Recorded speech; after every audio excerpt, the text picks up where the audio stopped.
I'm 80 years old, and I want to tell you something that took me most of my life to even find the words for. Not because it's complicated, but because for a very long time, I didn't believe I was allowed to say it out loud. My name is Margaret. I'm 80 years old, and somewhere between the person I was born as and the person I spent decades becoming, I lost myself so completely that I didn't even notice she was gone. I want to tell you about the morning I finally understood that. Not a dramatic morning, not a moment from a film.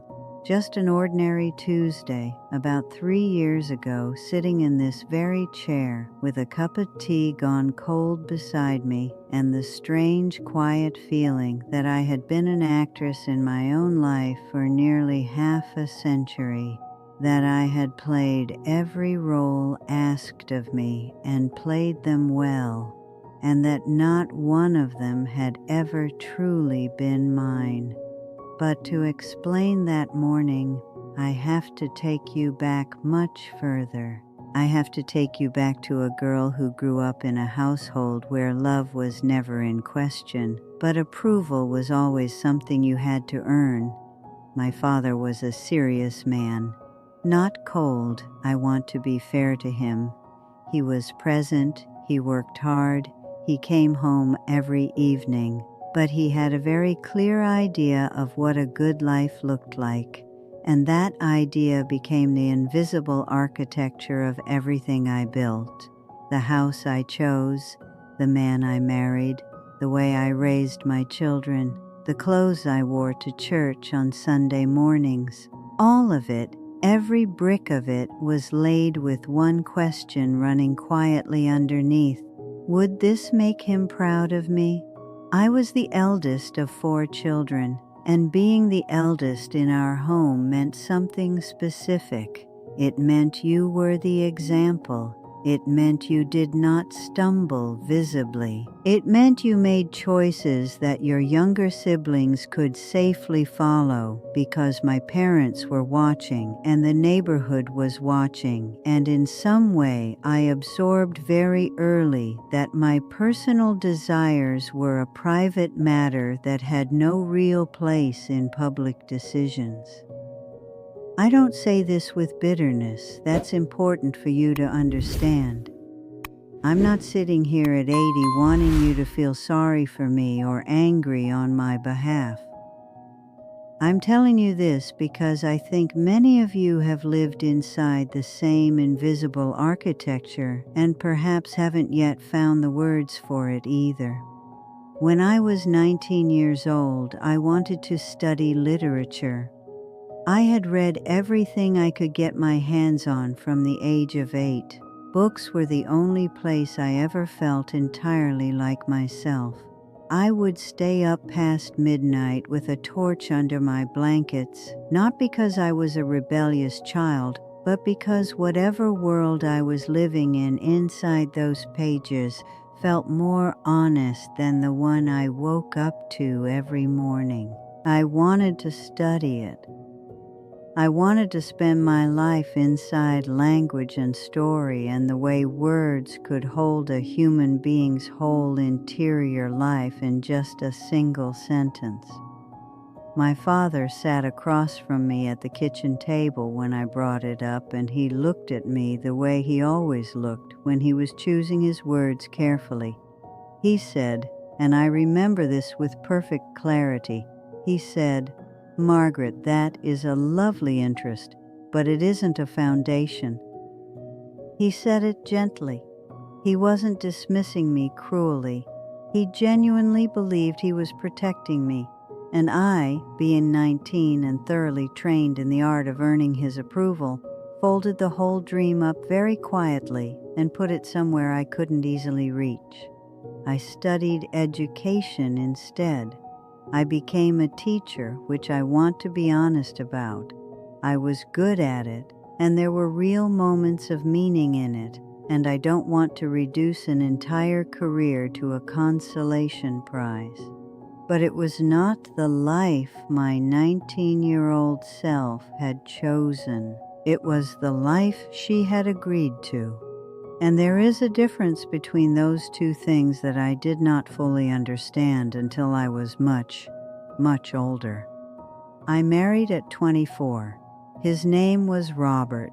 He was a decent man, a steady man, the kind of man both our families approved of immediately and enthusiastically, which I now recognize was the primary quality I was filtering for without consciously knowing it. He wasn't wrong for me exactly, but I chose him the way I had been taught to make most major decisions, by measuring him against an external standard of what was sensible and respectable, rather than sitting quietly with myself and asking whether he was the person I actually wanted to build a life beside. We had 3 children. I raised them the way I had been raised, which is to say with genuine love and also with an enormous amount of attention paid to how things appeared from the outside. I volunteered at their schools. I kept a clean house. I hosted family dinners with the good china. I was present and organized and reliable in all the visible ways.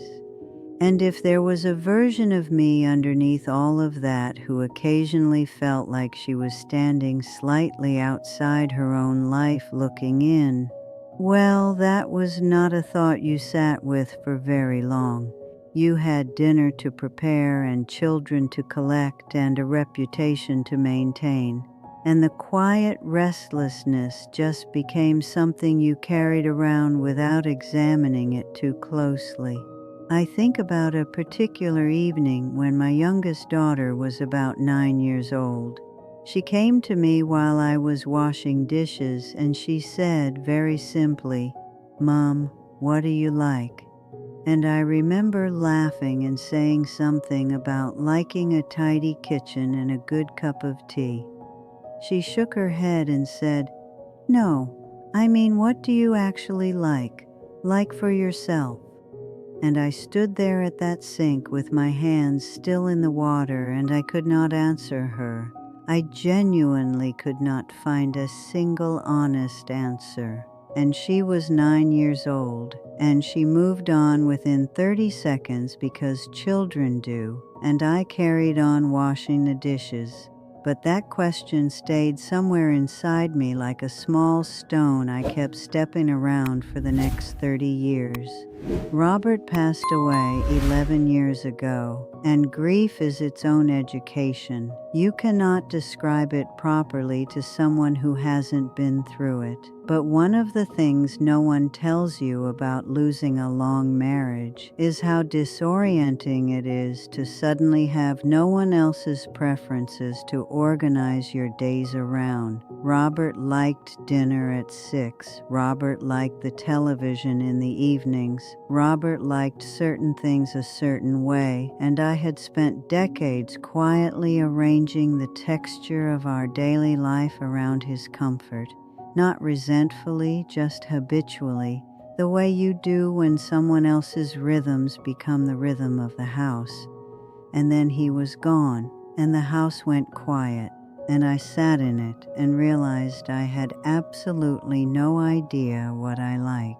Not in any deep philosophical sense, in the most ordinary, practical sense. I did not know what I wanted for breakfast when there was no one else to consider. I did not know whether I liked silence or sound in the mornings. I had never chosen furniture for myself, never painted a room a color I personally loved, never spent a Sunday afternoon doing something entirely because I wanted to and for no other reason. Every choice I could remember making had been filtered through someone else's expectations first, my father's, then my husband's, then my children's, then the general idea of what a woman of my generation and background was supposed to want and be and look like. That Tuesday morning 3 years ago, I had been sitting with a book I wasn't really reading, and I put it down and I looked around this room, and I thought, very plainly, and without any drama at all. I am 80 years old, and I have never once, not even once, sat down and asked myself what I actually want from the time I have left. Not what my children hope for me, not what would make my late husband comfortable if he were watching, not what a good, sensible woman of my age is supposed to want. What I, Margaret, who is still here and still thinking and still breathing, actually want. And the strange thing was, sitting with that question did not feel liberating right away. It felt frightening, because I had spent so long being shaped by external expectations that when I tried to look inward for my own preferences, there was this strange echo, like calling into a room and not being sure if the voice that answers back is actually yours or just a very old habit. I started small, deliberately, purposefully small. I rearranged this room the way I wanted it, not the way it had always been. I started reading literature again, the novels and poetry I had loved at 19 and quietly abandoned. I stopped attending certain social commitments I had been attending for years, purely out of obligation, and I let the mild disapproval of certain people wash over me without immediately trying to smooth it over. I took up correspondence with an old school friend I had lost touch with because Robert had found her a little loud. And she was wonderful. She had been wonderful all along, and I had quietly set her aside because someone else's comfort had seemed more important than my own friendship. None of these are large things. I want to be honest about that. I'm not telling you I climbed a mountain or moved to a foreign country or had some radical late-life transformation that makes a tidy story. I am telling you that the smallest ordinary acts of choosing something for yourself because you want it for no other reason than that you want it felt at 80 years old like something entirely new, like learning a language I should have been raised speaking. My daughter, the one who asked me that question at the kitchen sink all those years ago, came to visit last spring. We were sitting together after dinner, and she asked me how I was, the way adult children ask when they actually mean it, when they're genuinely looking at you and waiting, and I told her some of what I've told you, not everything, but some. And she was quiet for a long moment, and then she said, "I used to wonder if you were happy, Mom. When we were growing up, you were always so capable, but I used to wonder if you were actually happy." And she had been wondering that since childhood. She had seen something I hadn't been willing to look at for decades. I'm not telling you any of this because I think I made terrible choices or that my life was a tragedy. It wasn't. There was real love in it, real meaning, real moments that I would not trade. I am telling you this because I wasted 40 years asking the wrong question. I spent 40 years asking, how do I become someone others will approve of, when the question I needed was far simpler and far more frightening. Who am I actually when no one is watching and nothing is required of me? I think there are many people listening to this, perhaps not 80, perhaps 40 or 50 or 60, who are living inside the same invisible architecture I described.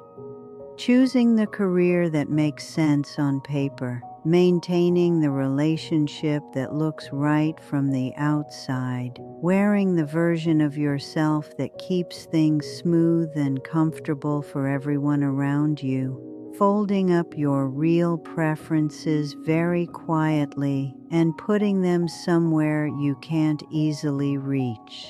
I'm not here to tell you what to do with that.